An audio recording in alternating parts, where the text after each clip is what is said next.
राम राम मंडळी, तुमचं नवीन ब्लॉगमध्ये स्वागत आहे. आज काय चिंटू शेटनंच आम्हाला उठावलेलं. आम्ही काय आज लवकर उठलोच नव्हतो. निवांत झोपलेलं जरा. आज तब्येत बरं नव्हती त्यामुळं त्यात चिंटू शेट डबा घेऊन आलतंच. चालतंय म्हणलं आता त्यांचं होतंय त्यावर बसलेलं शेट निवांत. तर म्हणलं आपलं आवरून घ्यावं. मग काय पाणी तापाय ठेवलेलं, उचलली बादली नेली बाथरूममध्ये. म्हणलं आता पाणी येतात ठेवलं नेऊन, आता बाकीचं करावं म्हणलं आवरावं. मग काय घेतलं हंतरून काढायला ओकेमध्ये. हंतरून बिंतरून पडदिसनं काढून घेतलं. तर हंतरून काढून झालं मला आता आंघोळी करून घ्यावे पडदिसनं म्हटलं आता.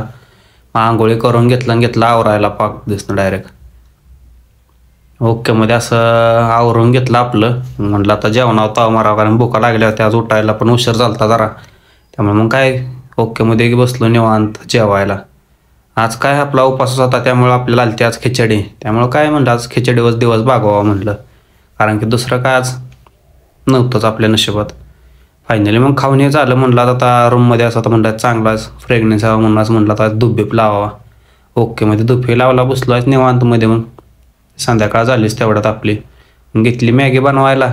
ओकेमध्ये मॅगी बनवली. भूषण शेटनं आम्ही मॅगी खाल्ली. शेटनं घेतले त्यांचे कपडे धुवायला. मग काय दिवसाचा जिथं शेवट झाला. भेटू पुन्हा पुढच्या ब्लॉगमध्ये.